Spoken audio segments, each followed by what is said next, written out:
Bismillahirrahmanirrahim. Assalamualaikum warahmatullahi wabarakatuh. Alhamdulillahirabbil alamin wassalatu wassalamu ala asyrafil anbiya'i wal mursalin wa ala alihi wa sahbihi ajmain, amma ba'd. Teman-teman yang dirahmati Allah Subhanahu wa taala, puji syukur kepada Allah atas nikmat kemerdekaan yang diberikan kepada kita. Ini yang udah keberapa? 71 Hijriah. Udah 71 tahun. Alhamdulillah. Udah berganti mungkin satu generasi ya. Yaitu generasi yang sempat menyaksikan proklamasi dengan generasi yang menonton proklamasi. Generasi yang dulu berjuang dengan generasi yang harusnya menjaga perjuangan mereka. Dan kita pada malam ini akan bicara tentang makna kemerdekaan. Tentunya dilihat dari angle kekitaan lah ya. Kekitaan teh maksudnya Al-Quran, Sunnah gitu. Itu mah kekitaan. Tapi dari kemasan anak muda. Kita coba lihat apa sih makna kemerdekaan menurut kekitaan yang ada di Al-Quran, yang ada di Sunnah. Sebelum kita masuk ke materi itu, coba teman-teman buka Al-Quran dulu, surat Al-Baqarah. Ini punten saya nggak sempat ganti baju ya, habis nyari diskon Ripkel di PVJ. Coba buka surat Al-Baqarah surat Al-Baqarah itu surat keberapa? Lancar Ayat 257. Surat Al-Baqarah ayat 257.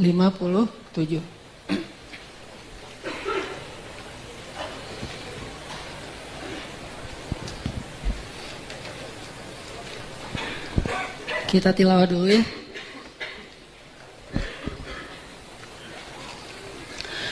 أعوذ بالله من الشيطان الرجيم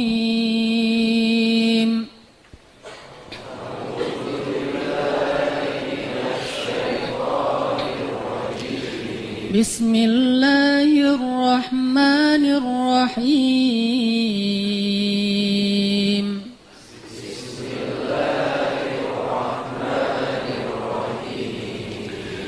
الله ولي الذين آمنوا يخرجهم من الظلمات إلى النور الله ولي الذين آمنوا يخرجهم من الظلمات إلى النور والذين كفروا أولياؤهم الطاغوت يخرجونهم من النور إلى الظلمات والذين كفروا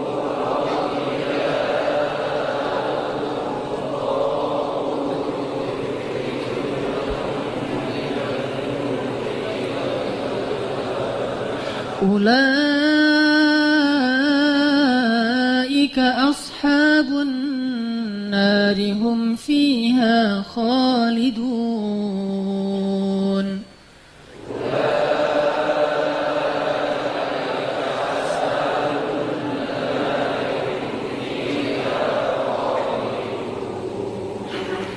Allah adalah pelindung bagi orang-orang yang beriman. Dia mengeluarkan mereka dari kegelapan-kegelapan kepada cahaya. Sedangkan orang-orang kafir, pelindung-pelindung mereka adalah Taghut, yang mengeluarkan mereka dari cahaya justru kepada kegelapan-kegelapan. Mereka itulah para penghuni api neraka. Mereka di dalamnya kekal selama-lamanya. Shadaqallahul azim. Sebelum saya bahas tentang makna kemerdekaan menurut kekitaan, ada sedikit catatan yang pengen kita garis bawahi di dalam ayat 257 tentang makna Taghut. Saya pernah ngeposting di Instagram ketika ada acara jalan-jalan ke Belitung, kemudian kita sempat kunjungin SD replika Muhammadiyah, kan di depannya ada tiang bendera tuh. Terus kita hormat bendera gitu, nyanyi lagu Indonesia Raya. Ada yang komen, ini tagut, ini syirik gitu. Sebenarnya apa sih makna tagut menurut arti yang ada di dalam Islam, Al-Quran dan Sunnah? Apakah kalau kita upacara bendera itu disebut tagut? Kalau gitu orang Indonesia hari ini pada ngetagut bareng nih. Karena menghormati bendera merah putih, mengadakan upacara bendera, nyanyi lagu Indonesia Raya. Berarti kalau makna tagut adalah menghormati bendera, maka hari ini tanggal 17 Agustus adalah hari tagut atunya. Nauzubillahimin dzalik. Hari tagut nasional cenah. Tagut ini adalah bab akidah. Jadi kalau kita mau lihat dalam Islam itu ada banyak bab, jangan salah bab, beda salah pintu, nanti salah kamar. Jadi kalau kita mau ngebahas, ini harus tahu dulu nih, ini lagi ngebahas bab apa. Kalau bab akidah, dia punya rumus akidah. Rumus akidah, gamblangnya adalah tauhid syirik. Itu akidah. Kalau enggak bertauhid kepada Allah, berarti dia syirik. Kemudian kalau yang kedua ada bab ibadah. Bab ibadah itu sunnah, bid'ah. Kalau enggak ngikut Rasulullah dalam beribadah berarti bid'ah. Lalu ada lagi bab muamalah. Bab muamalah itu ada akhlak yang mulia, ihsan, ada akhlak yang tercela. Namanya mungkin fasad, berbuat kerusakan, yufsiduna fil ard. Masing-masing punya rumus dan kaidah. Nah, sekarang kalau kita bicara tentang tagut itu bab akidah. Dia ngebahas tentang menyembah, meyakini, kemudian bergantung, berharap, meminta semuanya kepada Allah Subhanahu wa taala. Sehingga siapa yang menyembah selain Allah atau meyakini selain Allah berarti dia masuk ke dalam tagut. Fir'aun kenapa disebut innahu tagha? Sesungguhnya Fir'aun itu tagha. Tagha itu verbnya tagut. Kalau tagut itu subjeknya, orang yang syirik. Kalau tagha itu verbnya, kata kerjanya. Innahu tagha, sesungguhnya Fir'aun itu tagut. Kenapa? Karena dia mengatakan ana rabbukumul a'la. Saya itu Tuhan kalian yang paling tinggi. Makanya Fir'aun disebut dengan tagut. Maka tagut ini adalah babnya akidah. Sekarang kita tanya, upacara bendera babnya bab apa? Menurut teman-teman bab apa nih upacara bendera? Akidah, ibadah, muamalah. Sepakat? Nggak ada yang ragu? Ibadah apa muamalah? Ibadah. Muamalah kan? Apakah kita meyakini bendera lah yang menciptakan kita? Apakah dengan menghormati bendera artinya kita sedang tunduk kepada bendera untuk sami'na wa ta'na? Tidak sama sekali. Bukan bab yakin kepada bendera, bab muamalah. Muamalah ini yang paling luas babnya dalam agama. Akidah itu paling sempit, ibadah itu sedang, muamalah itu paling luas. Sehingga rumusnya, kalau akidah dan ibadah harus ada perintah. Kalau nggak ada perintah nggak boleh. Jadi kalau ibadah nanyanya nih, ada ayatnya nggak nih? Ada hadisnya nggak nih? Ada perintahnya nggak nih? Kalau akidah dan ibadah. Tapi kalau muamalah jangan tanya ada perintah atau ada ayatnya. Ada larangannya nggak? Gitu kalau pertanyaan muamalah teh. Ada larangan nggak kita misalnya pakai baju ini? Ada larangan nggak kalau kita berteman dengan si fulan? Ada larangan nggak kalau kita jualan barang ini? Ada larangan, ada larangan. Itu pertanyaannya, bukan ada perintah. Kalau dalam bab muamalah, dan ini disepakati oleh semua ulama. Silakan teman-teman tanya ke Salafi, Ikhwan, Jamaah Islamiyah, Jamaah Tabligh, apapun organisasi dakwah atau mazahib, Maliki, Syafi'i, Hanabilah atau Hanafiyah, NU, Muhammadiyah, Persis dan seterusnya, sama semuanya. Yang namanya muamalah bukan tanya apa perintahnya, apa dalilnya, tapi ada nggak larangannya. Jadi kalau nggak ada larangannya berarti boleh. Kalau akidah dan ibadah, kalau nggak ada perintahnya nggak boleh. Nggak boleh bilang apa salahnya sih, kalau ibadah nggak bisa bilang gitu. Yang penting kan nggak salah, tapi ada nggak perintahnya? Nggak boleh kalau nggak ada perintah. Bab ibadah. Tapi kalau bab muamalah boleh bilang apa salahnya sih? Ada larangannya nggak sih? Kalau nggak ada larangan secara khusus, ada larangan secara nilai nggak? Sehingga baru dikatakan boleh dan tidak. Nah ternyata upacara bendera itu bukan bab akidah, tapi babnya muamalah. Nasionalisme itu muamalah. Cinta tanah air itu muamalah. Simbol persatuan yaitu dengan bendera bahwa kita masih berdaulat, itu muamalah. Walaupun bendera kita itu udah paten, merah dan putih dan gak boleh dibalik, putih dan merah. Tapi dulu bendera merah putih itu tidak sengaja dibuat khusus untuk bendera, tapi dijahit oleh istri presiden dari kain yang ada di rumahnya, jadilah bendera. Sama kayak di zaman Rasul, baju jubahnya Aisyah jadi bendera kaum muslimin, jubah hitam, abaya. Dan itu penting, saking pentingnya bendera sampai 3 orang syahid gara-gara bendera kan. Pertama, Zaid bin Harisah megang bendera kaum muslimin dalam perang melawan Romawi. Begitu benderanya mau jatuh karena dia udah terbunuh, diambil oleh Ja'far bin Abi Thalib. Terpotong tangan kanannya, dipegang dengan tangan kiri, kepotong lagi dipegang dengan lengannya, akhirnya dia dibunuh, diambil oleh Ibnu Rawahah. Ibnu Rawahah juga terbunuh, akhirnya diambil oleh Khalid bin Walid, baru Khalid waktu itu naik daun. Dan selamat kaum muslimin di tangan Khalid dengan seizin Allah. Artinya bendera di situ bukan, oh berarti Zaid menyembah bendera. Rela mati demi bendera. Kan rela mati demi bendera itu mah. Sampai Nabi berpesan kalau bendera ini, kalau Khalid terbunuh maka bendera ini diserahkan kepada Ja'far. Kalau Ja'far terbunuh maka bendera ini diserahkan kepada Ibnu Rawahah. Cuma Nabi gak nyebut Khalid, hanya menyebut 3 itu. Zaid, Ja'far, Ibnu Rawahah. Apakah mereka rela mati demi bendera? Tidak. Mereka rela mati demi simbol kedaulatan. Bahwa kaum muslimin masih kuat, masih eksis, masih ada. Pasukan kita belum kalah. Dan simbolnya bendera. Walaupun dulu tidak baku benderanya. Nggak harus warna yang satu. Dan tidak harus bertuliskan kalimat tertentu. Dan kelak suatu saat nanti, Nabi juga menyampaikan satu berita yang berhubungan dengan bendera. Contohnya berita apa?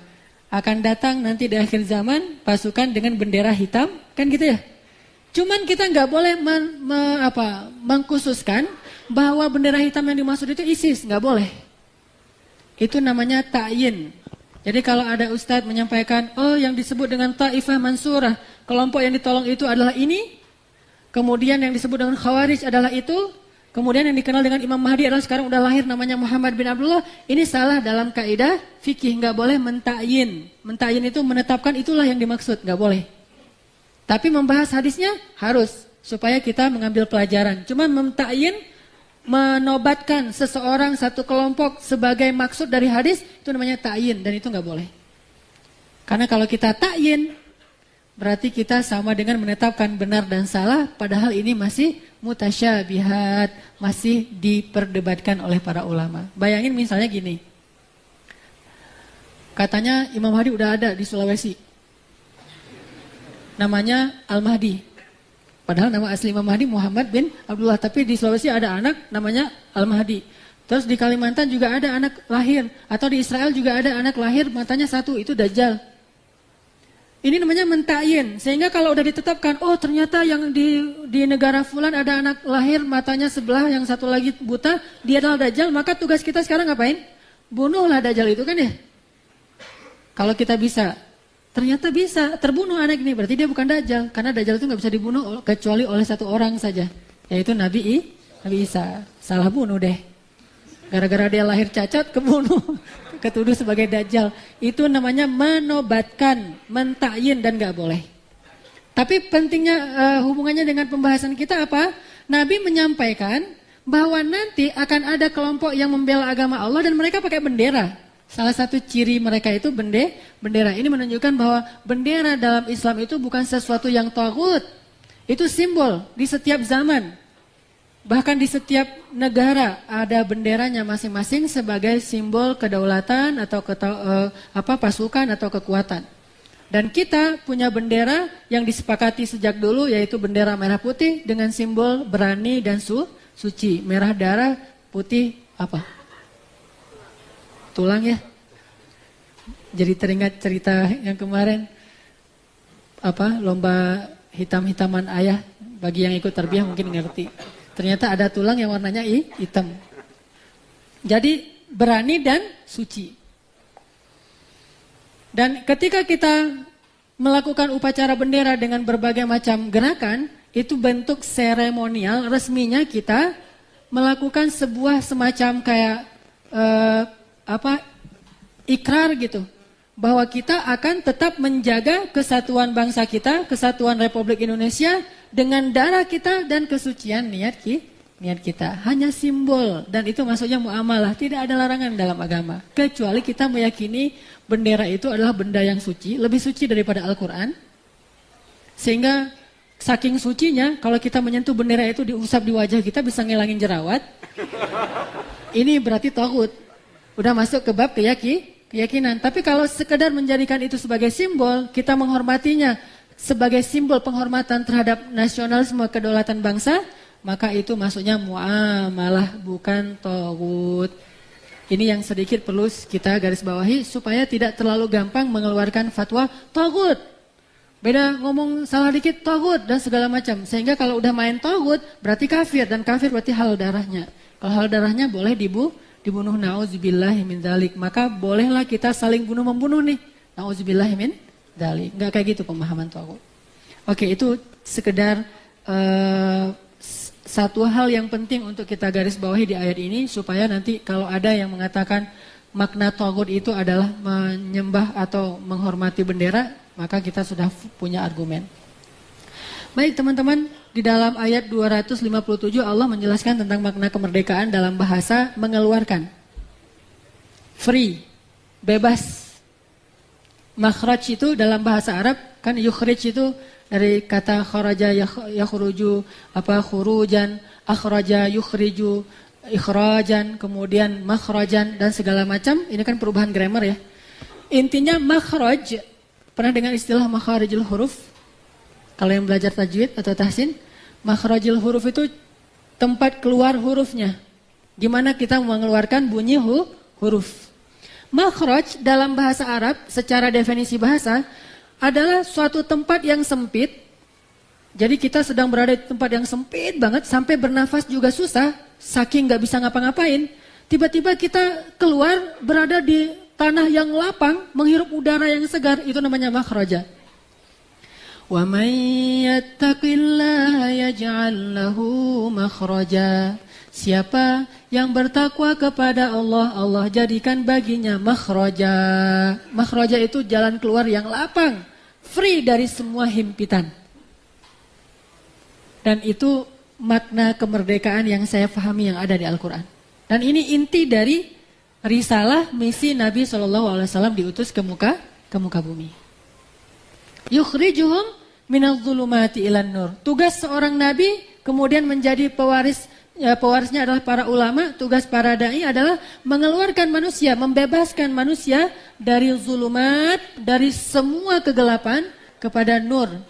Bayangin di sini ada detailnya bahasa Al-Quran. Zulumat menggunakan plural, jamak. Nur menggunakan tunggal, cuma satu. Yukhrijuhum minaz zulumat, dari berbagai macam kegelapan menuju nur, cuma satu cahaya. Dan cahaya itu adalah Allah Subhanahu wa taala. Maksudnya syariat Allah Subhanahu wa taala. Tidak ada yang lain. Maka kemerdekaan dalam pemaknaan Al-Quran adalah ketika kita bisa meninggalkan zulumat, hijrah dari berbagai macam zulumat, dan kembali kepada fitrah manusia yang taat kepada Allah Subhanahu wa taala, yang diistilahkan dengan nur. Nurun ala nurin. Cahaya di atas cahaya. Ini makna umum dari kemerdekaan adalah keluar dari kegelapan. Sekarang kita pengen mempersempit makna kegelapan ini dalam persepsi kekitaan tadi. Kegelapan kan luas banget nih. Kegelapan akidah, kegelapan ibadah, kegelapan akhlak, kegelapan lah ya, atau diistilahkan dengan masa jahiliyah, masa kegelapan. Masa kegelapan Islam itu bukan ketika Renaissance di Barat. Bukan itu masa kegelapan Islam. Justru Renaissance Barat itu terilhami dari masa keemasannya Islam di Irak pada masa Harun al-Rashid. Jadi masa kegelapan itu dalam Islam itu bukan ketika kita miskin, ketika kita dalam keadaan tidak punya teknologi yang canggih. Bukan itu masa kegelapan. Justru masa kegelapan kita itu adalah ketika jahiliyatul aqidah, wa jahiliyatul ibadah, wa jahiliyatul khuluq. Jahiliyah dalam keyakinan, jahiliyah dalam pengabdian, dan jahiliyah dalam moral. Ini menurut Al-Quran ayat 257 Al-Baqarah. Coba kita lihat angle yang lebih spesifik kepada anak muda. Apa sih makna merdeka untuk anak muda? Islam terutama. Saya coba angkat satu hadis saja ya tentang makna merdeka menurut Rasulullah untuk anak muda nih yang cocok. Hadisnya berbentuk doa. Jadi Nabi berdoa pengen terbebas dari ini. Ini berarti merdeka nih.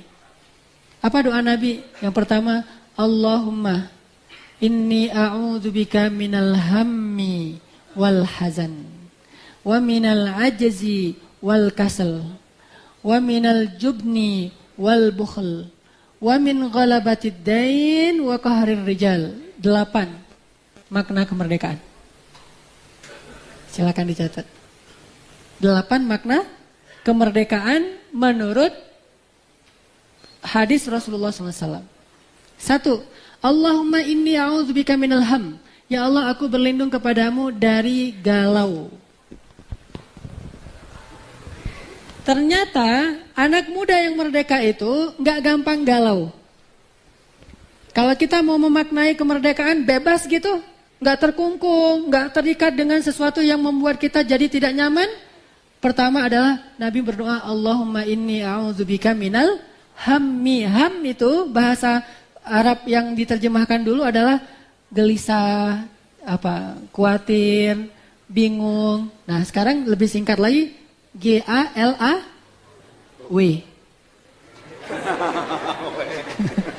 Bahaya. U aja deh. W mah biar yang di atas aja. Kita mah U. Galau. Apa itu galau? Bingung memilih. Ada nggak solusi supaya nggak galau? Gimana? Sholat galau. Apa tuh sholat galau? Sholat istikharah. Kalau kalian pengen merdeka dari galau, Allahu Akbar. Pas sudah selesai salam ditanya sama teman, saudara apa? Galau. Karena bingung mau memilih yang mana nih? Yang jilbabnya ala Turki atau yang ala tutorial gitu.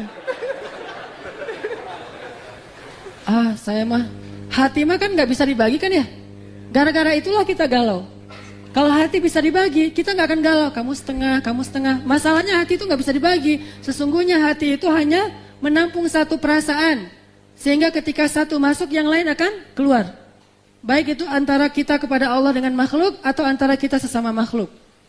Makanya tidak akan pernah bisa adil dalam urusan perasaan, itu nggak bisa adil. Jadi jangan ada yang pernah bilang, saya mah insya Allah kalau perasaan sih insya Allah adil sih. Yang nggak sanggup adil itu nafkah. Kebalik, nafkah gampang adilnya, perasaan tuh yang nggak gampang adil. Pasti lebih, ada yang lebih pasti. Nabi aja nggak bisa adil dalam perasaan. Ketika ditanya siapa yang paling dicintai oleh Rasul, kata Rasul siapa? Aisyah. Kalau Khadijah mah udah pastilah, itu mah udah lewat. Yang sezaman nih, yang barengan gitu. Siapa ya Rasul? Kata Rasul Aisyah. Tapi kan gak didengar sama Ummu Salamah, gak didengar sama saudara. Didengar bahaya nih. Soalnya yang dengar sahabat laki-laki. Emang gak bisa gimana coba. Terus begitu Nabi ngasih nafkah zahir, nafkah bulanan, Nabi berdoa gini, ya Allah, saya sudah berusaha adil dalam urusan yang saya mampu. Maafkanlah saya kalau saya tidak bisa adil dalam urusan yang saya tidak mampu. Apa yang mampu? Zahir. Apa yang tidak mampu? Batin. Itu gak bisa adil. Makanya di surat An-Nisa ada 2 ayat adil. Kalau kalian takut tidak adil di awal An-Nisa, maka satu saja. Adil di ayat itu adalah adil zahir. Tapi beberapa halaman berikutnya, kalian tidak akan pernah bisa adil walaupun kalian berusaha. Ayat di situ, adil adalah urusan batin. Makanya butuh menelaah ilmu tafsir biar kita mengerti maksud dari ayat yang sama-sama mengistilahkan adil. Makanya karena hati ini nggak bisa dibelah dua, dia tetap utuh, maka dia menjadi gampang galau. Dan memang sifat hati itu galau. Namanya juga qalbun yang yuqallibu dzatal yamin wa dzatas shimal, yang dia itu terbolak-balik antara kanan dan ke kiri. Sehingga kita berdoa ya muqallibal qulub. Itu doa orang galau dan saya sering baca doa itu ketika witir.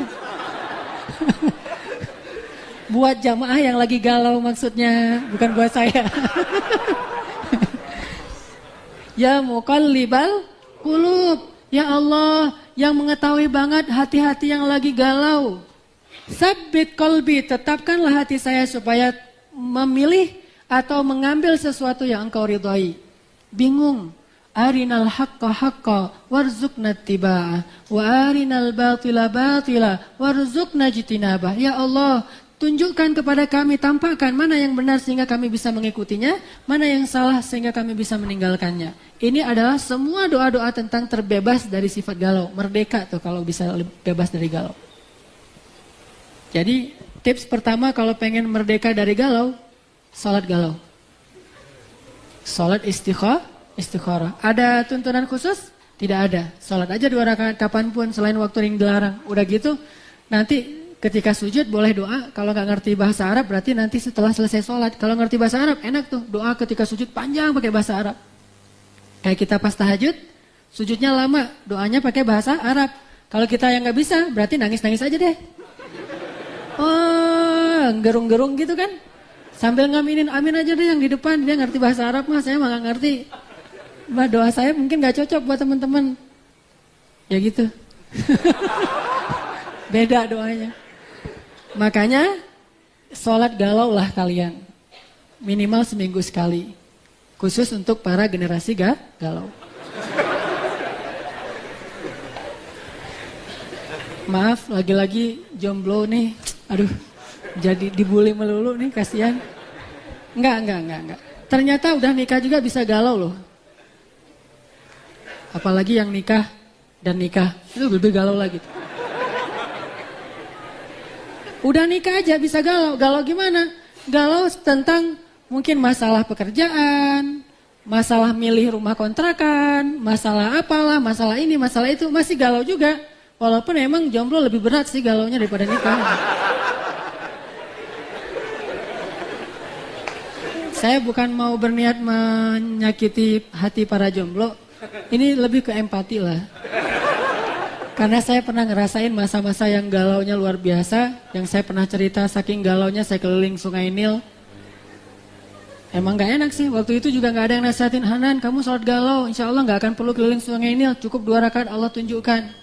Artinya ada tips dari agama, bisa merdeka dari sifat galau. Dan galau itu saking bahayanya, Nabi sampai berdoa, Allahumma inni a'udzubika minal hammi.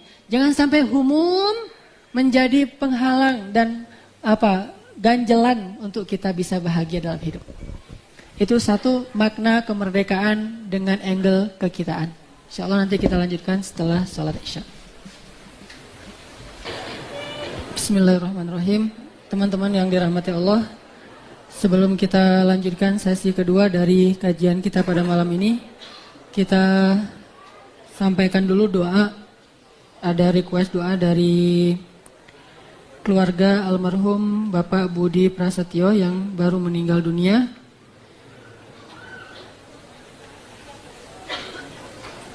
Kemudian kepada istri salah satu di antara teman kita yaitu Diki Budiawan yang sedang dalam proses bersalin.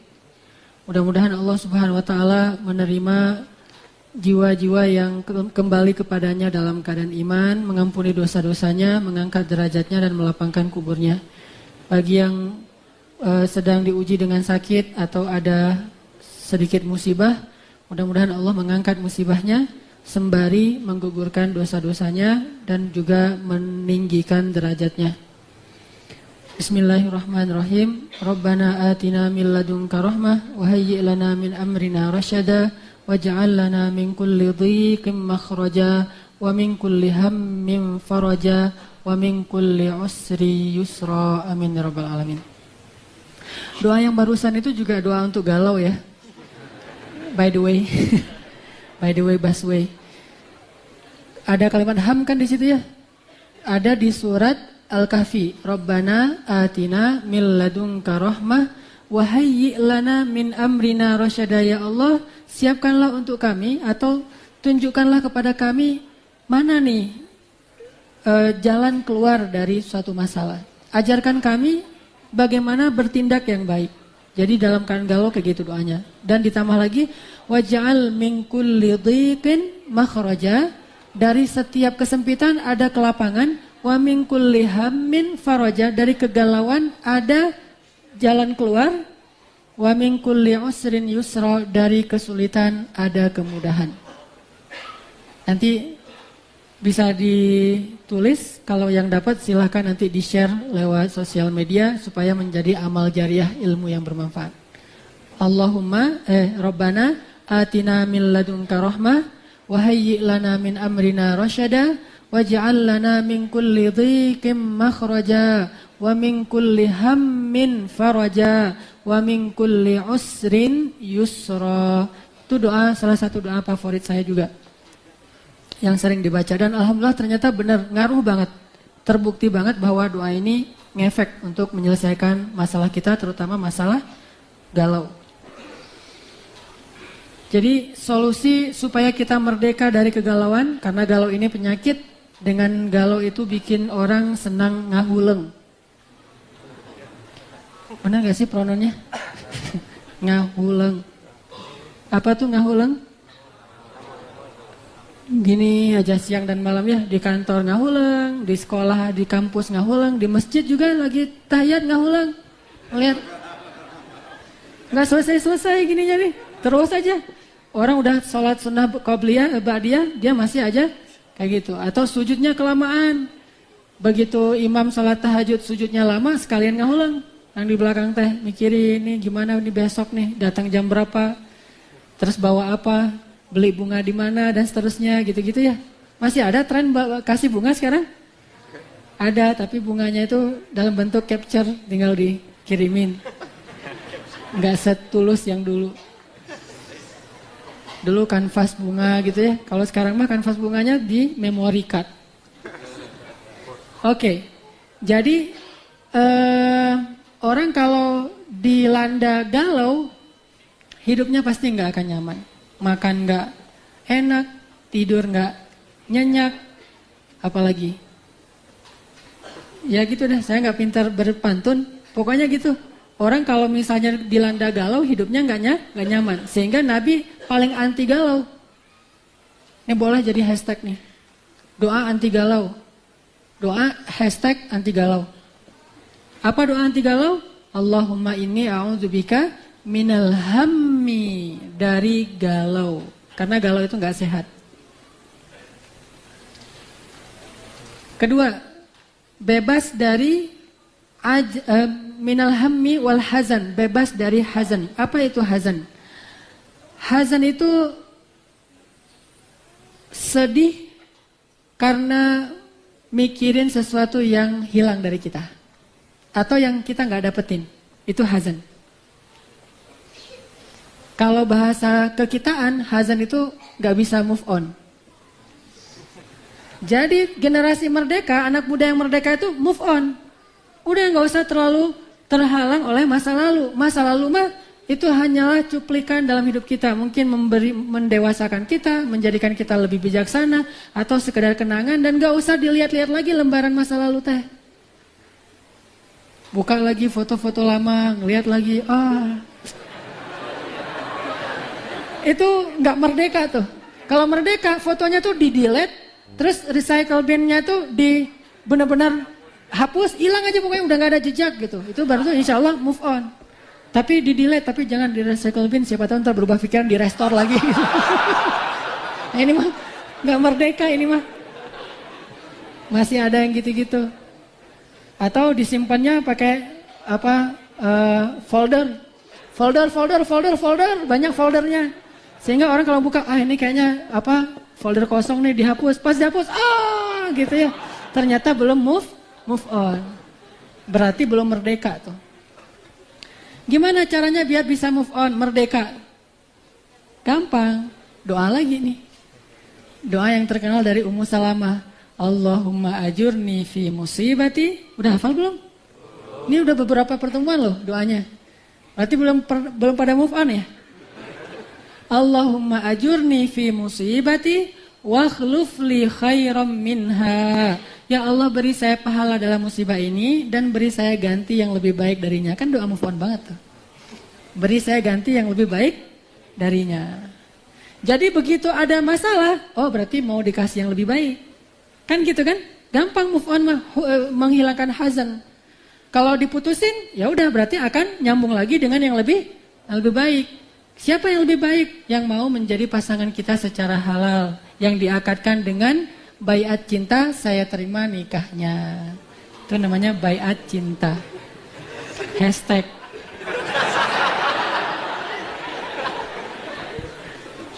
Nih kita bikin hashtag baiat cinta, ayo kita meramaikan baiat cinta. Siapa yang udah berbaiat cinta masuk ke hashtag itu fotonya gitu. Saya udah berbaiat cinta, hashtag masuk. Jadi ada beberapa nama atau beberapa postingan, oh berarti udah berbaiat cintanya.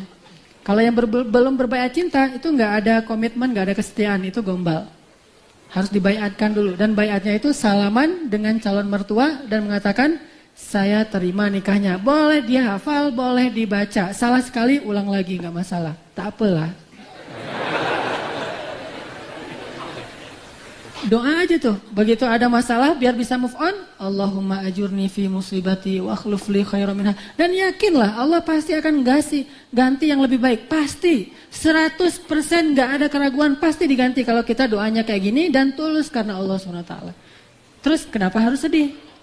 Kalau sedihnya sedih manusiawi, kehilangan memang orang yang layak kita sedihkan, kayak hilang meninggalnya orang yang kita cintai, pasangan kita, anak kita. Rasulullah juga sedih, tapi tetap move on kan?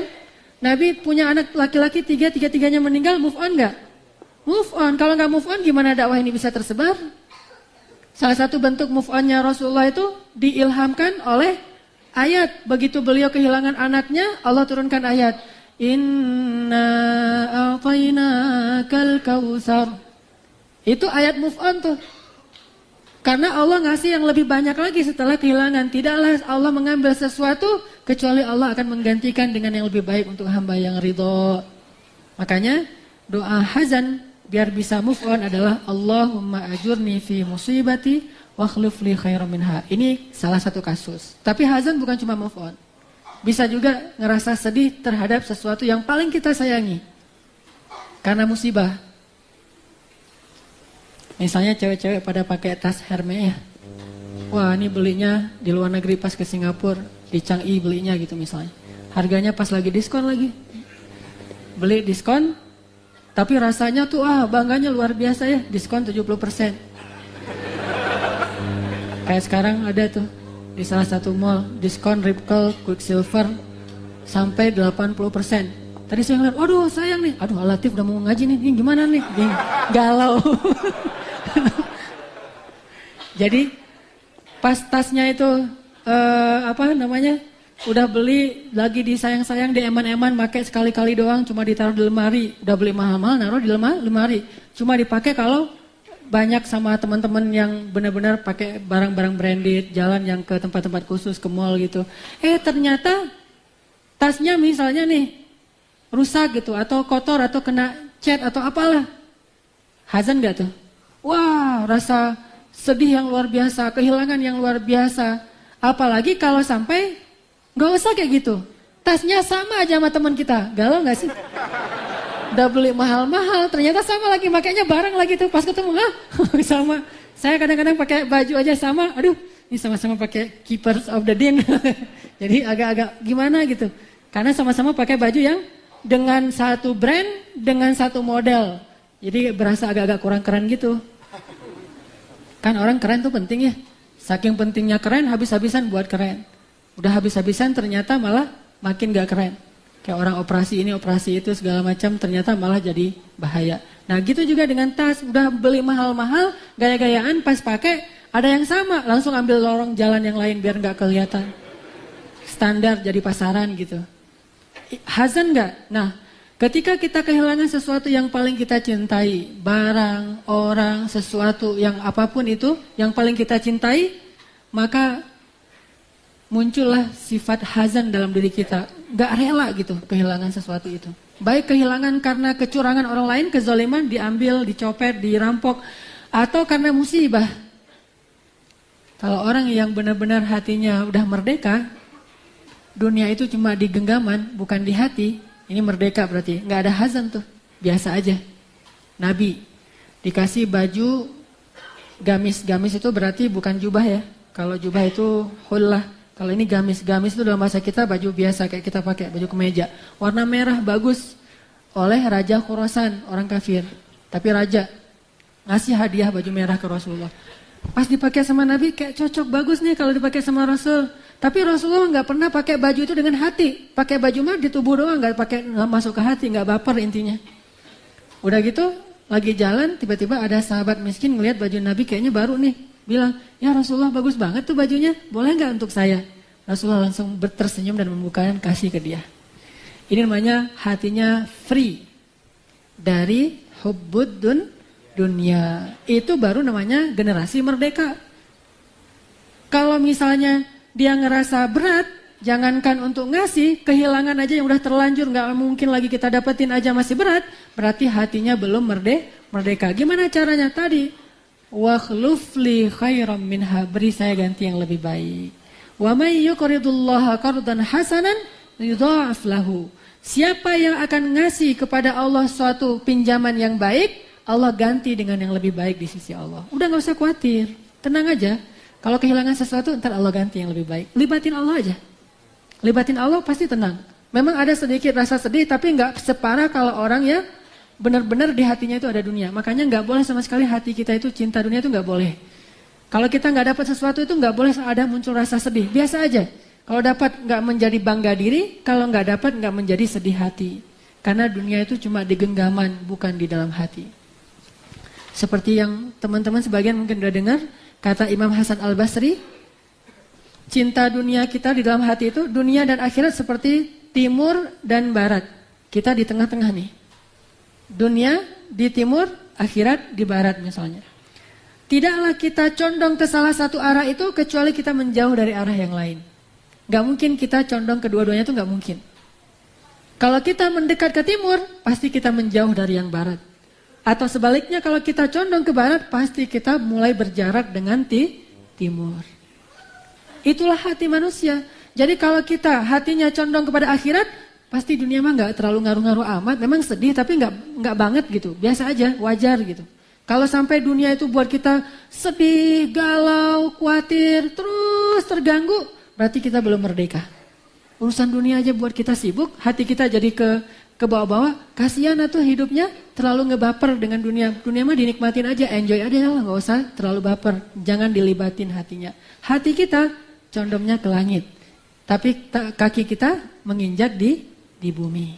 Tangan kita megang cangkol, tapi hatinya bertawakal. Tawakal maksudnya. Biar pas gitu ya. Tawakal. Ini kata-kata baru nih. Itu minal hazan. A'udzubika minal hammi wal hazan. Jadi jangan terlalu mikirin sesuatu yang udah lewat lah.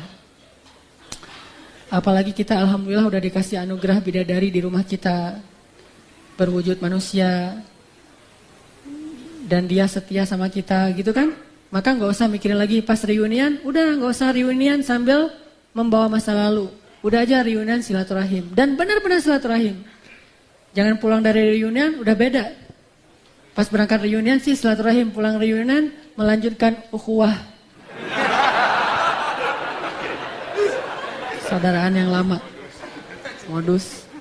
Wa man kanat hijratuhu lidunya yusibuha aw imra'atin yankihuha fahijratuhu ila ma hajara ilaih. Kalau kayak gitu tidak ada lagi harga atau nilai dari amal soleh kita. Kan suka ada orang kayak gitu. Apalagi kadang-kadang kita suka ngepoin Instagram yang lalu.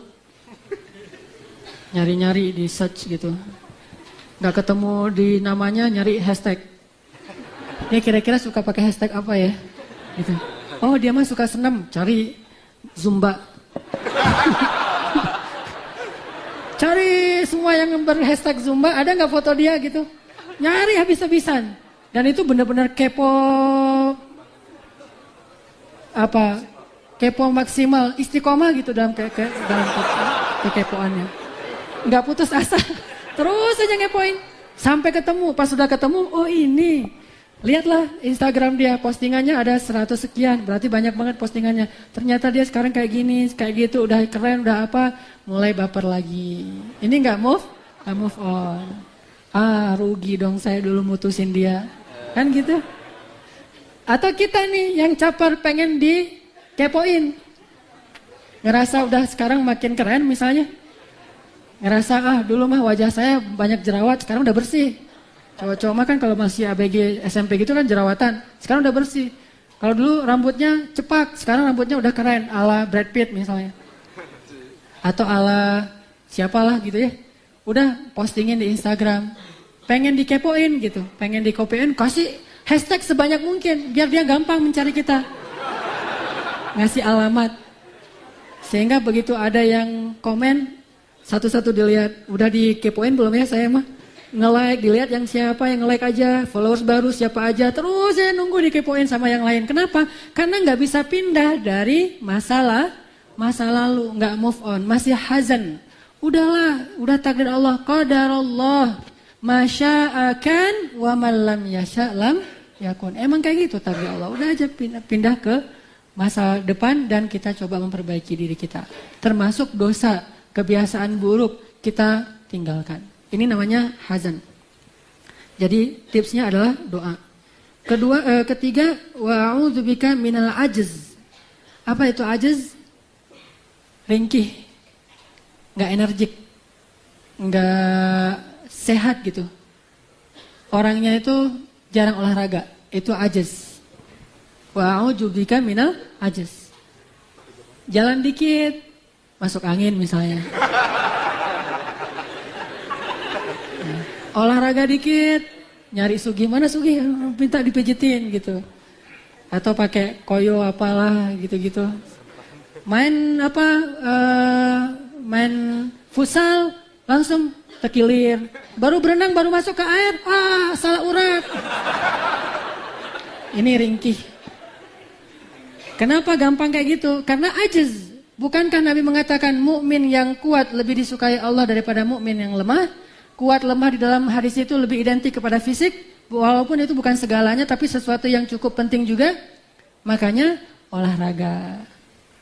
Berarti merdekanya anak muda itu adalah dia punya hobi olahraga. Bebas apapun, mau parkour, mau MMA lah, mau BMX, mau skate, mau terserah lah. Mau di darat, mau di air, mau di gunung, mau di udara, pokoknya olahraga. Yang memberi yang mengeluarkan keringat. Insya Allah kita jadi bugar. Dan Rasulullah SAW itu orang yang bugar. Istrinya juga bugar. Terbukti dalam kisah ketika Rasulullah pulang dari satu peperangan, lomba lari sama Aisyah kan? Kata Rasul kepada sahabat, kalian duluan ya, tinggalkan kami berdua. Lagi pengen berduaan nih, pengen pacaran. Pergi nih, sahabat-sahabat Nabi, ngerti lah ya. Udah gitu, Aisyah gitu. Apa? Gitu. Godain sama Rasulullah. Lomba lari yuk. Kalau kita sekarang lomba lari, udah ini lomba lari gitu. Enggak, itu mah masih muda, lomba lari. Dan Rasulullah tahu nggak berapa usianya waktu itu? Pasti di atas 50 tahun. Karena itu di Madinah, dan di Madinah itu berarti udah 13 tahun berdakwah di Mekah. Usia Nabi dapat wahyu itu 40 tahun, berarti tambah 13, 53. Berarti di atas 53 tahun, lomba lari sama anak usia belasan tahun. Berarti Nabi itu orangnya bugar, kuat gitu, dan pemberani. Lomba lari yuk gitu, kita kejar sahabat yuk. Yuk, siapa takut gitu kata Aisyah. Lomba lari nih, bayangin cewek cowok lomba lari padang pasir. Kan itu desert slalom lah ya. Jadi ada suasana padang pasir dengan desertnya, dengan sunset. Mungkin waktu itu lagi sunset kali ya, jadi menikmati sunset. Kan Rasulullah mah orangnya romantis ya, pasti kalau nggak sunrise, sunset. Nggak mungkin tengah bolong lomba lari yuk gitu, nggak mungkin. Saya yakin, saya suka mengimajinasikan sirah. Dan saya dengan husnuzon kepada Rasulullah, pasti Rasulullah tuh lebih romantis dari kita. Pasti karena beliau ngeliat, wah nih matahari pas banget nih hari ini nih. Aisyah lomba lari yuk, pas tuh. Jadi kayak bahasa di postingan saya, kalau lagi udara cerah, kufur nikmat itu kalau kita nggak olahraga. Rasulullah, kufur nikmat banget nih kalau kita nggak lari. Ayo kita parkur Aisyah, ayo. Bahasa sekarang mah parkur, lari, cuman nggak sampai gitu-gitu, lari aja. Ternyata Rasulullah pas lari pengen nyenengin hati Aisyah. Jadi larinya itu pertama cepat biar Aisyah berpacu gitu. Udah gitu Nabi agak-agak kayak kelelahan gitu. Aisyah menang, jingkrak-jingkrak, hore, udah tua Rasulullah kalah. Diledekin sama Aisyah. Jadi ada guyonnya udah tua apa. Karena kan hidupnya kan ya nyaman gitu. Terus kali yang akan datang entah beberapa bulan atau setahun kemudian jalan lagi bareng dengan Aisyah. Pas pulang Nabi gitu lagi ngeliat sunset. Wah ini kufur nikmat nih kalau nggak lari nih. Udah kalian duluan deh. Saya sama Aisyah aja. Oh ya Aisyah ayo kita lari lagi gitu. Ayo ya Rasulullah mau 2-0 nih gitu. Ayo udah kita buktiin aja lari nih. Ternyata Aisyah ketinggalan. Rasulullah ngeledekin Aisyah. Aisyah sekarang gemuk makanya kalah gitu. Kalau dulu kan Aisyah langsing. Sekarang udah agak gemukan. Akhirnya Rasulullah yang menang 1-1. Jadi olahraga.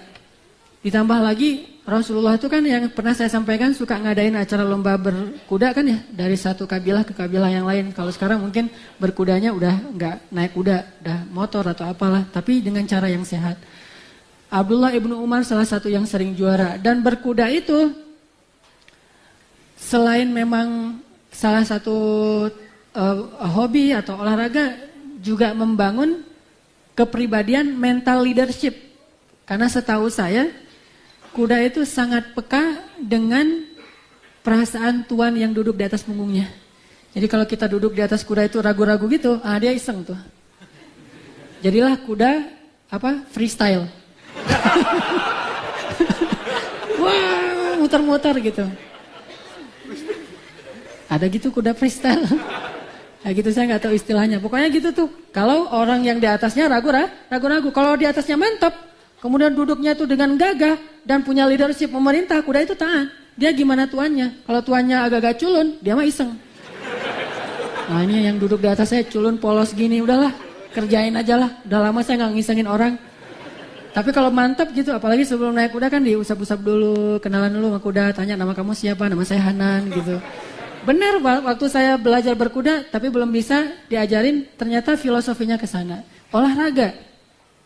Rasulullah itu senang olahraga, para sahabat senang olahraga, cuman olahraga mereka identik dengan militer karena memang mereka rata-rata prajurit. Kalau olahraga kita tidak harus identik dengan militer, yang penting sehat, bugar, dan kita energik insya Allah.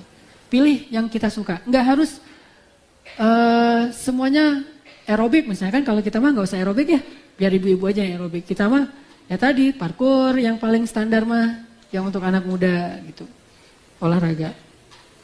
Itu namanya ajaz. Jangan sampai kita jadi orang yang gampang lelah, gampang sakit. Ini kayak ngomongin diri sendiri nih, gampang sakit. Gampang ngeluh gitu. Apalagi seorang laki-laki itu ada kewajiban untuk mencari nafkah lebih daripada perempuan sehingga membutuhkan kekuatan fisik. Yang keempat, merdeka menurut hadis Rasulullah SAW adalah minal kasali, dari sifat malas. Pemuda yang merdeka itu adalah orang yang semangat untuk bekerja, berkarya. Salah satu di antara kisah masalah jangan malas ini adalah Rasulullah tuh kalau salaman dengan seorang laki-laki dan pas megang tangannya itu kasar, Rasulullah akan tersenyum. Kemudian Rasulullah mengatakan, inilah tangan ahli surga. Cuman kalau dulu orang yang rajin identik dengan tangan yang kasar. Sekarang kan nggak harus ya. Rajin mah bisa tangannya halus tapi rajin karena kerjanya di dalam ruang ber-AC, megangnya komputer atau handphone atau apa. Kalau dulu tangan kasar itu dianggap orang yang rajin. Intinya adalah rajin bekerja, mencari nafkah. Dan ini bukan soal berapa yang kita bawa pulang ke rumah ya, tetapi harga diri seorang laki-laki. Pantang seorang laki-laki itu menggantungkan hidupnya kepada istri. Itu dalam Islam itu aib. Nggak boleh kita sampai tunggu anak di rumah jadi pakai apa? Jari apa? Jari apa? Samping lah ya, yang pakai kain gitu, jari kalau orang Jawa teh. Nah, terus gendong anak sambil megang botol susu, nungguin istri pulang sore hari gitu. Itu pemandangan aduh unik juga ya. Udah gitu janggotan lagi kayak perkasa gitu tapi ternyata gitu. Wah. Enggak banget deh pokoknya. Itu bukan cowok. Dalam Islam itu bukan masalah kan enggak apa-apa sesekali gantian yang tergantung gimana nasib. Kadang ada yang nasib suami lebih sukses, kadang ada yang nasib istri lebih sukses. Ini bukan soal berapa yang dibawa pulang ke rumah. Istri harus belajar qanaah berapapun yang diberikan oleh suami, banyak atau sedikit. Tapi insya Allah kalau banyak pasti qanaah.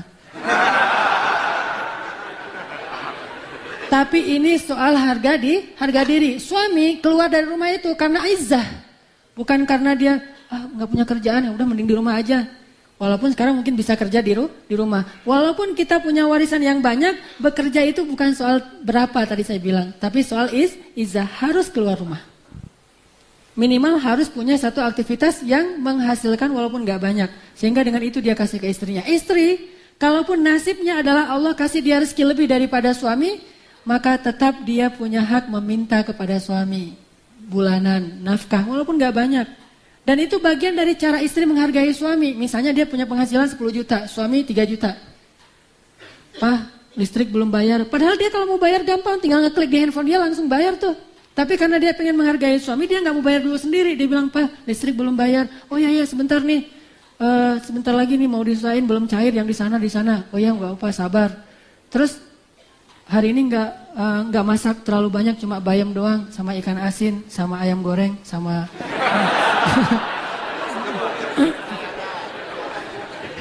Kenapa ini masaknya cuma segini? Kan bulan ini belum dikasih nafkah, udah tanggal 10. Oh iya, lupa gitu. Padahal emang gak ada duit. Lupa belum transfer gitu, emang gak ada duit. Nah, itu adalah bentuk dari seorang istri menghargai suami. Tapi begitu istri bawa pulang ini beli kulkas baru, beli ini baru, dan suami ngelihat ini bukan yang saya beli nih. Gak mungkin duit saya bisa beli kulkas nih, bisa beli TV yang cekung gitu. Yang harganya 15 juta. Wah, ini dari mana ya? Udah tenang aja. Mama kan juga punya duit sendiri. Ini nanti kalau ada apa-apa kita ada gono gini loh ya. Ini kan mama yang beli ini dan segala macam. Itu nggak ada izzah buat suami. Karena bekerja bagi istri itu bukan kewajiban. Dan konsekuensinya kalau dia bekerja, dia tetap punya kewajiban terhadap suami untuk menyenangkan suami di rumah, menunggu, memasak dan segala macam. Walaupun memasaknya disuruh pembantu, tapi dia tinggal bikin menunya aja hari ini masak apa. Intinya tidak mengurangi tanggung jawab seorang istri kepada suami walaupun dia punya penghasilan besar. Ini izzah. Makanya Rasulullah SAW itu mengatakan sebaik-baik rezeki atau sebaik-baik makanan Daud. Tidaklah dia membawa pulang makanan kecuali hasil jerih payah tangannya sendiri. Ini rajin. Pikirkan aja, saya harus punya kerjaan, gak boleh nganggur. Nganggur tinggal di masjid, gak baik. Sesungguhnya Nabi mengatakan tangan di atas lebih baik daripada tangan di bawah. Walaupun bukan berarti orang miskin itu hina, bukan. Tetapi tetaplah orang yang berinfak lebih mulia daripada orang yang menerima infak. Walaupun orang yang miskin lebih dulu masuk surga 500 tahun daripada orang kaya. Tapi kalau orang kaya yang dermawan masuk surga, surganya lebih tinggi daripada orang miskin. Tinggal kita pilih mau masuk surga lebih dulu atau mau surganya lebih tinggi. Mau dua-duanya. Berarti kaya yang jatuh miskin. Kaya berinfak sampai jatuh miskin meninggal nih. Abu Bakar banget tuh. Khadijah banget. Orang kaya jatuh miskin, meninggal gak punya apa-apa, itu baru namanya masuk surga 500 tahun lebih dulu dan surganya lebih tinggi. Tapi kayaknya milih salah satu aja deh. Berat kalau kayak gitu mah ya. Mending kaya aja dermawan. Gak apa-apa deh telat 500 tahun, yang penting tinggi kan gitu ya. Bener gak? Enggak? Pengen masuk surga 500 tahun lebih dulu? Kita aminkan deh ya. Allahumma ya Allah, hidupkan kami sebagai orang miskin, matikan kami sebagai orang miskin, bangkitkan kami bersama orang miskin. Berani bilang amin? Itu doa Nabi loh. Ya Allah, hidupkan aku sebagai orang miskin. Ini di masjid ya. Terus, matikan aku sebagai orang miskin, bangkitkan aku bersama orang miskin. Kalau yang berani mengatakan ini amin, silakan nanti jam 2 malam doakan itu di tahajud selama 1 bulan, insya Allah Allah kabulkan. Mudah-mudahan bisa masuk surga 500 tahun lebih dulu. Dan itu luar biasa. Cuman saya kayaknya pengen juga hidup enak ya. Walaupun nggak pengen mencintai dunia, tapi ya itu namanya cinta dunia ya, pengen ya. Ya udahlah, gimana takdir Allah aja lah mah. Kayak alhamdulillah, miskin ya udahlah gitu. Nah itu kayaknya yang paling bijak tuh mah gimana kumaha Allah willah. Dan saya mah gimana Allah. Itu kasel, rajin. Terus Umar bin Khattab pernah ngomong gini, saya tuh kalau ngelihat laki-laki yang gagah, kuat kelihatannya gitu, tuh saya respect, takjub banget. Tapi kalau saya tahu ternyata laki-laki itu nggak kerja, hilanglah rasa kagum saya kepada dia. Ternyata Umar juga takjub kepada laki-laki yang gagah dan bekerja. Bukan gagah doang karena dia rajin fitness tapi nggak kerja, kecuali kerjanya di tempat fitness, tempat gym. Allahumma inni a'udzubika minal hammi wal hazan wa minal ajzi wal kasal wa minal jubni. Jubn. Apa jubn? Jaban itu penakut. Jaban itu penakut. Penakut mah kalau di bahasa kita mungkin nggak usah ngomongin masalah hantu lah ya, itu mah untuk anak-anak ya. Kita mah untuk hewan melata aja. Masuk ular di rumah, ada kecoak, ada binatang-binatang melata yang kecil-kecil gitu masuk ke rumah, manggil security nggak? Ini juben, berarti kita tidak ngaco atau ya. Yang kayak gitu-gitu mah, ada ular, apa? Ular kobra. Telepon bagian kan ada tuh yang di National Geographic khusus bagian ular-ularan tuh, lembaga perularan, yang kalau ada ular dia dipanggil gitu, 911 ular lah ya, tinggal manggil gitu. Enggak, minimal kalaupun enggak ular, kalau ular sih memang ada hadisnya kalau misalnya sampai ada hadis kayak gini, tapi saya nggak tahu riwayat hadisnya kuat apa enggak, sekedar ini aja inspirasi. Kalau ada ular masuk ke rumah, tunggu sampai 3 hari. Kalau 3 hari nggak keluar, maka bunuhlah. Berarti itu setan. Tapi hadis yang lain, kalau ada ular masuk ke rumah, maka bacalah ta'awuz, kemudian ayat kursi, kemudian qul a'udzu birabbin nas, qul a'udzu birabbil falaq. Kalau dia dengan ayat-ayat itu keluar, berarti dia setan. Kalau nggak keluar, berarti dia ular beneran, bukan jadi-jadian. Datang ular. Wah. Tapi saya nggak hafal ayat kursi, gimana nih? Cari CD saya, mau bacain ayat kursi, Irama Kurdi gitu ya. Kalau dia nggak keluar, berarti dia senang dengan muratal kurdinya saya. Berarti itu ular beneran. Kalau ular beneran, tinggal diusir. Kalau dia keluar, berarti itu setan. Cuman nyatanya sih nggak gitu-gitu amat. Ngeliat ular udah nggak kebayang lagi ayat kursi, udah aja cari kursi. Udah nggak kebayang. Sibuk yang kunci kursinya hancur, ularnya biasa aja. Nih kamu ngapain sih gitu? Soalnya kan ular di pojok nih, kita mukulin, sampai hancur kursinya. Dia bilang aja, ngapain sih sibuk-sibuk gitu? Udah, kalau mau suruh keluar aja. Saya keluar nih. Gitu ya, pasti ular kan. Keluar ularnya. Artinya harus ada sifat pemberani. Syuja, dan itu salah satu sifat seorang Nabi SAW. Ini ada kisah keberanian Rasulullah ya di atas rata-rata sahabat. Kita kan sering ngebayang Rasulullah itu orang yang lembut, Rasulullah itu orang yang ngalahan. Sebetulnya lembut dan ngalahan itu bukan karena beliau lemah. Lembut beliau karena penyayang, ngalahan beliau itu karena karena kasihan. Bukan karena beliau nggak ada pilihan, kita ngalah aja deh. Kan orang yang mengalah disayang Tuhan. Padahal emang nggak mampu gitu ya. Kalau Rasulullah mah mampu, cuman kasihan kalau saya balas nih, habis dia nih, ya udah deh, saya ngalah aja, kasihan dia. Itu Rasulullah, jadi gentle gitu. Nah, Rasulullah tuh selain lembut, ngalahan dan segala macam, sebetulnya pemberani. Ada kisah yang luar biasa. Suatu malam di kota Madinah itu, di luar kota Madinah di tengah padang pasir terdengar suara. Kalau sekarang di YouTube tuh kan banyak suara kayak suara sangkakala di alam-alam gitu ya nih. Di Australia, di mana, di Eropa kan kedengaran kayak suara mesin gitu kan. ada yang bilang suara alien, ada yang bilang suara anjingnya Dajjal, ada yang bilang suara dari dalam perut bumi.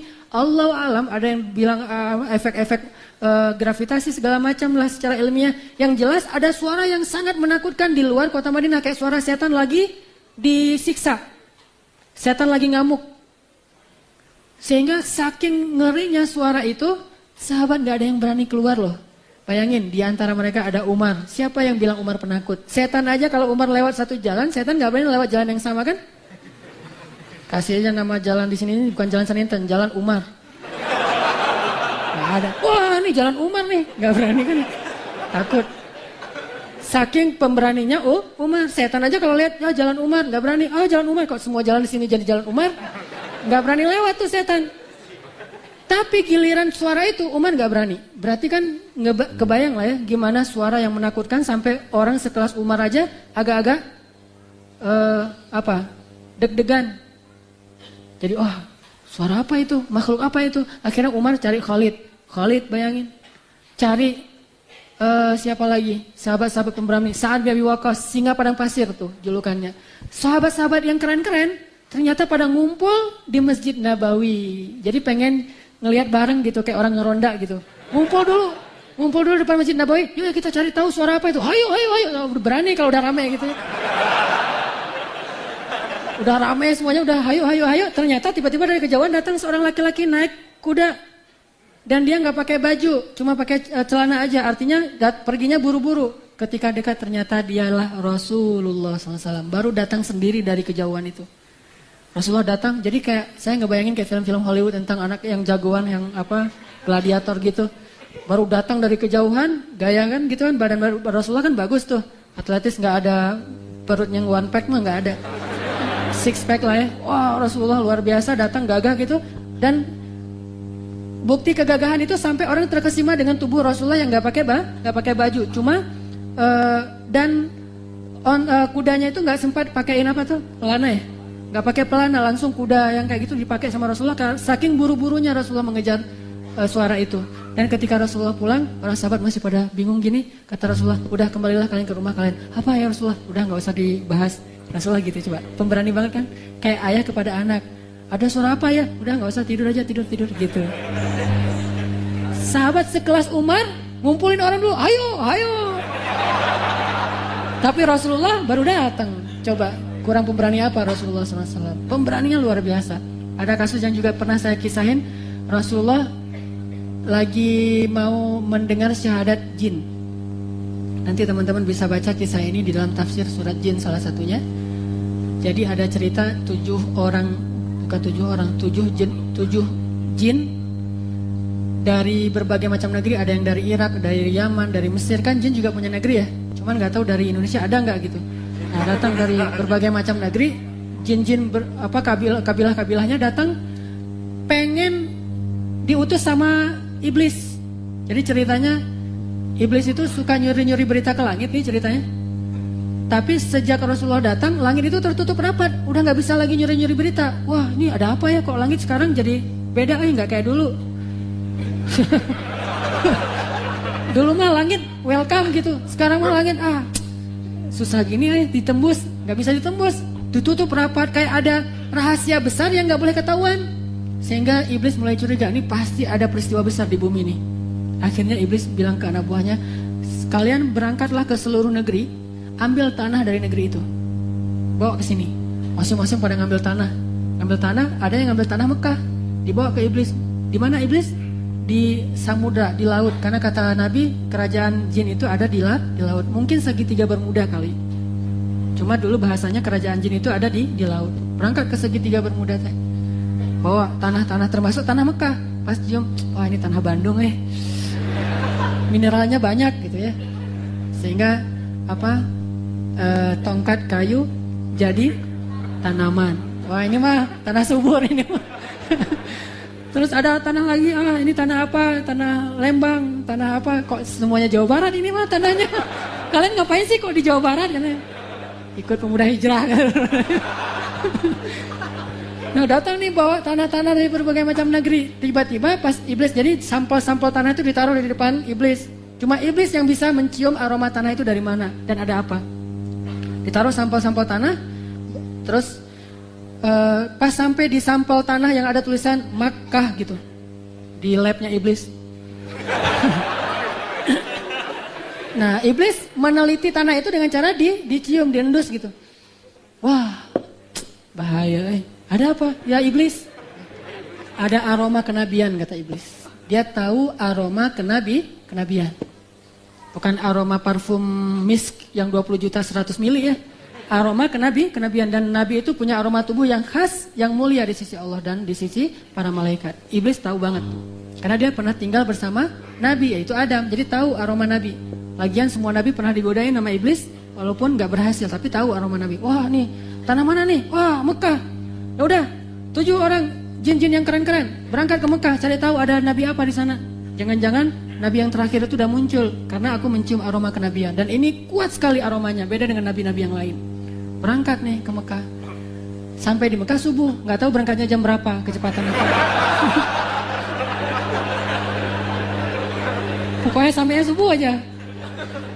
Kalau berangkatnya tengah malam berarti kurang lebih perjalanan 12 jam lah ya kecepatan pesawat.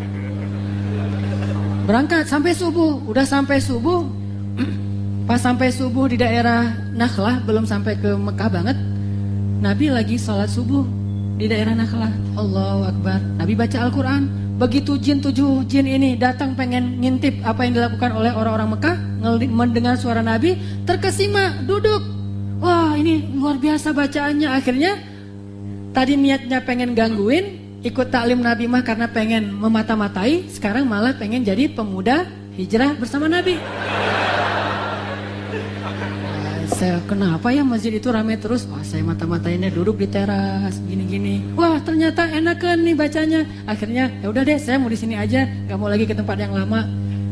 Akhirnya jadilah berbayat kepada Nabi, ya Rasulullah, kami mendengar bacaan Al-Quran yang ajaban, yang menakjubkan, dan kami beriman kepadanya, dan ajarkanlah kami tentang Islam supaya kami menyeru kaum kami. Jin aja tahu kalau udah hijrah tugasnya berdakwah. Tahu banget bahwa tugas orang yang sudah belajar agama adalah menyampaikan lagi. Jadi kita harus lebih dari jin lah levelnya. Udah belajar, wah sekarang saya pengen ngajak teman. Balik, ada yang balik ke Irak, ada yang si iblis teh nunggu. Wah, kok nggak balik-balik nih pasukan saya yang 7 nih. Jangan-jangan kesasar lagi kemana gitu.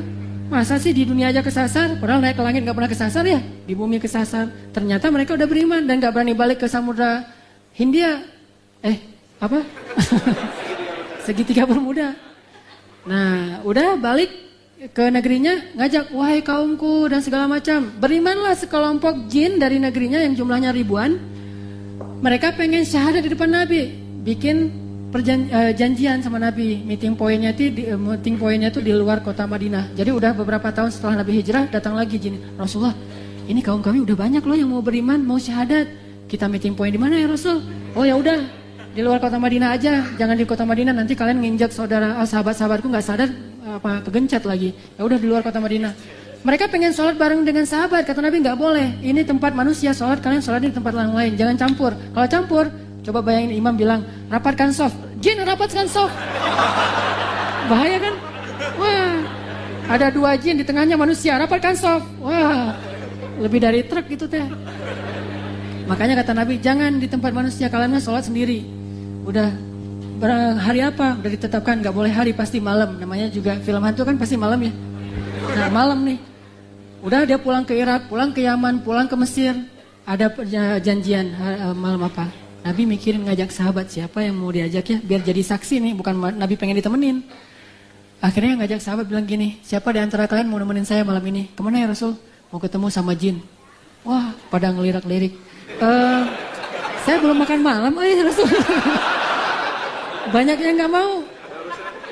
Dan itu kan bukan jihad ya, jadi gak ada keharusan mereka ikut. Cuman ya agak-agak mikir sih mau ketemu jin. Gimana nih, mungkin waktu itu gak ada Umar, kalau ada Umar pasti mau lah. Akhirnya Nabi maksain pegangin tangan seorang sahabat yang ahli Al-Quran namanya Abdullah bin Mas'ud. Kamu ikut saya. Aduh, ikut nih. Dibawa nih Abdullah bin Mas'ud. Begitu dibawa, Abdullah bin Mas'ud kan khawatir, takut beneran takutnya tuh. Pas sampai di tengah padang pasir, Nabi taruh Abdullah bin Mas'ud di tengah, dibuatlah lingkaran dengan jari Nabi. Dengan sambil qomat kamit membaca zikir apa gitu, bismillah mungkin. Terus Nabi bilang, ya Abdullah, apapun nanti yang terjadi, jangan keluar dari garis yang saya buat. Ini kalau dibuat film nih keren banget ya. Jangan keluar dari garis yang saya buat. Jangan keluar, apapun yang terjadi, walaupun saya diapa-apain, kamu nggak boleh keluar dari sini. Baik ya Rasulullah. Duduklah Abdullah sambil ngulang-ngulang hafalan, kan dia hafiz Al-Quran. Nah, kalau sahabat mah nunggu sambil ngulang hafalan. Kalau kita nunggu lagi tadi, kepo lagi. Sahabat mah ngulang hafalan. Udah Rasulullah pergi agak jauh, kurang lebih sekitar 100 meter kelihatan dari kejauhan. Nabi berdiri tengah padang pasir, tiba-tiba suara bising yang luar biasa, kayak suara burung yang sangat banyak, kemudian suara angin yang sangat kencang, kemudian gelap, tiba-tiba banyak sekali makhluk-makhluk yang aneh lari di sebelah Abdullah bin Mas'ud, dan seolah-olah Abdullah bin Mas'ud itu lagi nonton film 4D.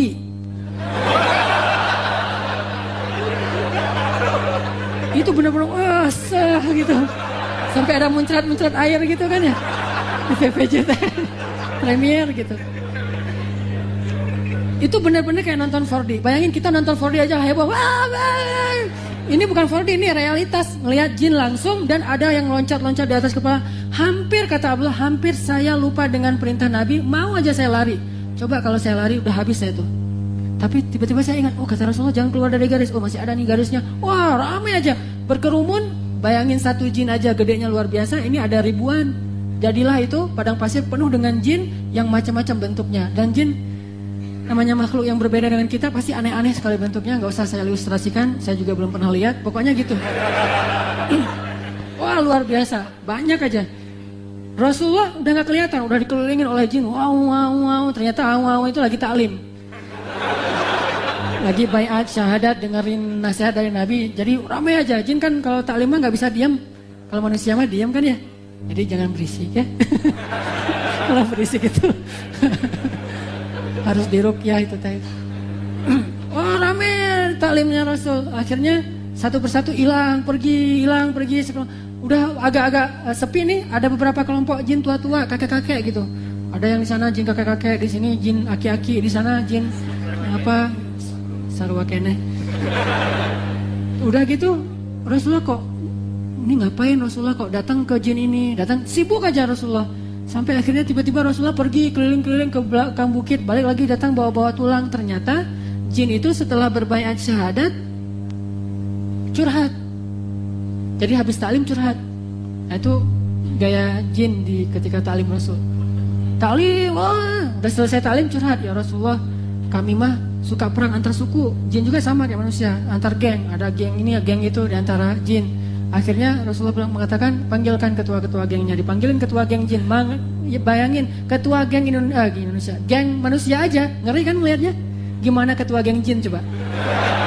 Tapi Rasulullah pemberani kan. Ini menunjukkan betapa pemberaninya Rasulullah. Saya aja ketemu dengan ketua-ketua geng motor misalnya Brigas atau XTC, agak-agak pas salaman nih, ntar gimana gitu ya. Anak pang misalnya pas salaman, jangan-jangan mau aja saya dihafal, ntar ketemu di jalan gimana. Itu ketemu dengan ketua geng aja agak-agak wah luar biasa. Geng manusia, gimana geng jin. Udah gak usah ngomongin tato kalau jin mah. Tato bagi mereka mah itu cemilan. Apaan sih tato doang. Tato doang bangga, kita mah udah bukan tato. Ini udah dikelupas-kelupas kulitnya. Makin banyak terkelupas kulit kayak orang Afrika kan. Kalau dicoret-coret itu pertanda bangsawan kan. Kalau coretannya satu berarti masih kolonel. Kalau dua berarti udah jenderal gitu. Nah, ini jin datang lagi, dikumpulin sama Nabi, geng-gengnya tuh dipersaudarakan, didamaikan, dinasihatin. Jin nangis, lembut hatinya jin gara-gara dengar nasihat Nabi mah. Udah pulang, datang lagi jin, ya Rasul, saya ada masalah dengan istri saya, kata si jin. Jin kan nikah juga dan anaknya banyak lagi, lebih banyak daripada manusia. Makanya jangan mau kalah sama jin. Ya Rasul, saya mah ada masalah sama istri saya. Rasul, istri saya keras kepala, nggak mau diajak masuk Islam. Akhirnya dinasihati sama Nabi, sabar, memang menghadapi istri harus sabar dan segala macam. Oh ya udah Rasul, pulang. Nah yang terakhir ada jin kelaparan, ya Rasul, di tempat kami paceklik, gagal panen melulu. Entah apa yang dipanen sama mereka. Terus gimana, makan apa nih Rasul? Rasulullah cari tulang-tulang di padang pasir, dikumpulin sama Rasul, ditaruh. Mulai sekarang inilah makanan kalian. Sehingga kalau kita lagi off road melihat tulang, jangan ganggu, itu makanan jin sejak zaman Rasul. Itu memang jatah dari Rasulullah. Jadi kalau kita ambil tulang itu, kamu orang Islam bukan sih? Kan Rasulullah ngasih tulang ke saya, ngapain kamu ambil? Berarti kita nggak ngerti sunnah. Tulang jangan buang air kecil di tulang, jangan nendang tulang sekecil apapun, karena itu makanan jin. Biarkan, kalau ada tulang, oh ya udah lagi makan enak ya, gitu aja.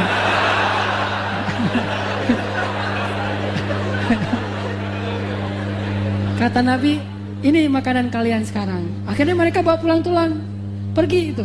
Tulang yang sebenarnya ya. Kalau tulang dengan bahasa Batak artinya paman. Nah, bawa pulang tulang. Udah gitu Nabi balik lagi. Udah selesai semua urusan semalaman dari mungkin ba'da Isya sampai subuh. Nabi balik dan melihat Abdullah bin Mas'ud ketakutan, masih gemetaran. Kata Rasulullah, bagaimana ya Abdullah? Ya Rasulullah, hampir saya keluar saja dari garis ini ya Rasulullah, karena saya ketakutan. Apa yang terjadi? Rasulullah mengisahkan kisah itulah yang kemudian saya sampaikan hari ini. Itu riwayat Abdullah ibnu Mas'ud. Apa kata Nabi? Kalau sampai kamu tadi keluar dari garis yang saya buat, kita nggak akan ketemu lagi sampai hari kiamat. Apa maksudnya? Dibawa pergi sama jin. Wah, ini ada anak kecil nih, unyu-unyu gitu dibawa.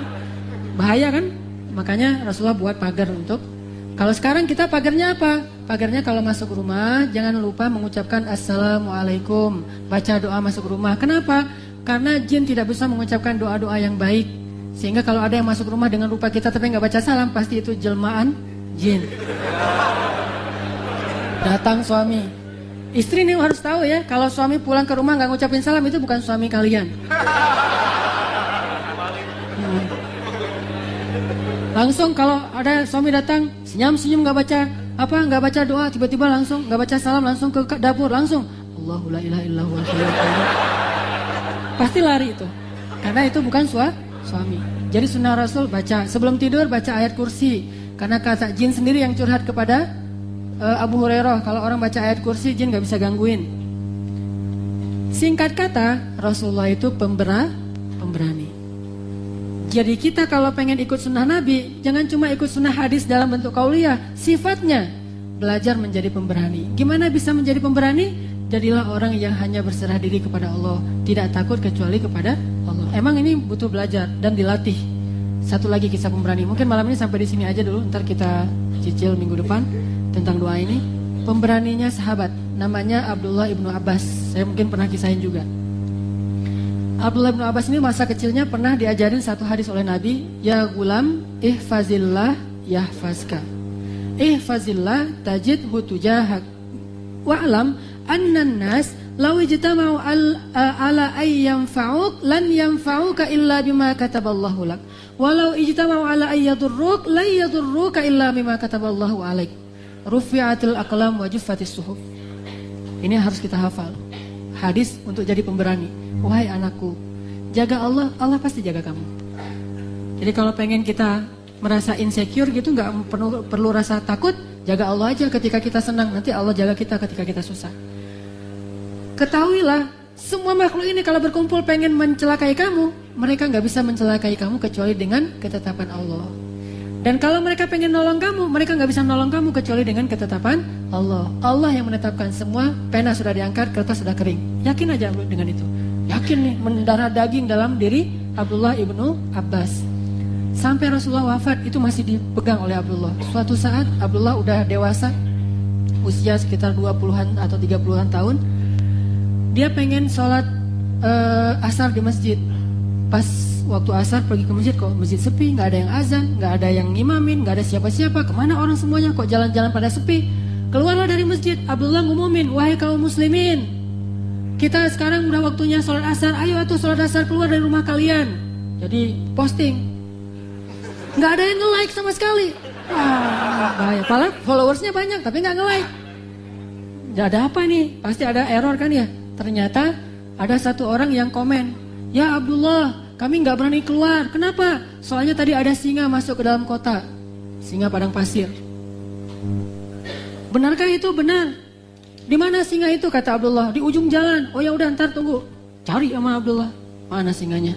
Oh, pas sampai ketemu ujung jalan, ada singa yang lagi berdiri tengah jalan kayak gitu. Kata Abdullah, dia mendekat dengan singa, bukan dari jarak jauh pakai halo-halo, dekat gitu. Dekat dengan singa. Wahai singa, ngomong nih sama singa nih. Lihat pemberaninya sahabat. Dan itu ahli Al-Quran, bukan sekedar bukan cuma prajurit yang memang udah terlatih, ahli Al-Quran, ulama. Wahai singa, saya Abdullah ibnu Abbas. Jadi kenalan dulu. Saya Abdullah ibnu Abbas, sahabat Rasulullah SAW. Kamu adalah makhluk Allah. Kami pengen sholat menghadap Allah. Kalau kamu tak sama Allah, janganlah kamu mengganggu kami, pergilah. Singanya pergi aja gitu. Gak ada aung, pergi aja gitu. Pas singanya udah pergi, Abdullah bilang, wahai kaum muslimin, keluarlah, singanya udah pergi. Hah? Pada keluar semuanya, ya Abdullah, pada jadi selebriti kan? Wah, ini benar-benar jadi headline, hot news. Abdullah mengusir singa beneran. Jadi kalau ada istilah di Yunani Hektor, penakluk kuda, ini Heknga, penakluk singa. Penakluk singa, bukan cuma penakluk kuda. Lebih dahsyat daripada Hektor lah. Ada Achilles, ada Hektor, ada Maximus. Ini mah tokoh-tokoh di film semua. Itu semuanya nggak ada apa-apanya dibandingkan Abdullah ibnu Abbas. Kita aja nggak pernah memfilmkan tokoh-tokoh hebat kita. Coba kita filmkan. Yang fiksi-fiksi versi Hollywood kalah jauh, nggak ada apa-apanya. Apa yang 300 apa? Yang Spartan misalnya. Itu makan cuma fiksi. Kalau kita 300 berapa? 303 ya? Berapa sih perang Badar teh? 313. Jadi teringat 212. 313 adalah, kalau nggak tahu 212 berarti kalian masih muda. Kalau yang tadi ketawa pas 212 berarti udah tua. Soalnya tuh udah film udah lama banget. Jadi 13 itu lebih keren daripada 300 Spartan loh. Cuman kita nggak bikin film, makanya saya bilang kita harus berdakwah dengan potensi kita. Ayo yang punya kemampuan bikin TV, film segala macam, ayo kita belajar dari hal yang kecil. Suatu saat kita bikin film 300 Badran. Apa itu? 300 ahli Badar. Balik lagi, Abdullah ngumpulin orang. Udah ayo kita sholat asar. Ya Abdullah, kemana singanya? Udah pergi. Gimana ngusirnya? Jagalah Allah, Allah menjaga kamu. Pemberaninya sahabat. Masih banyaklah kisah-kisah pemberani yang berawal dari tawakal yang tinggi kepada Allah SWT. Tapi jangan coba-coba ini di kebun binatang ya. Saya mau pemberani lah. Datang kebun binatang yang di jalan di Taman Sari. Cari, nggak usah singa-singa deh, yang kecil-kecil aja dulu. Cari musang gitu ya.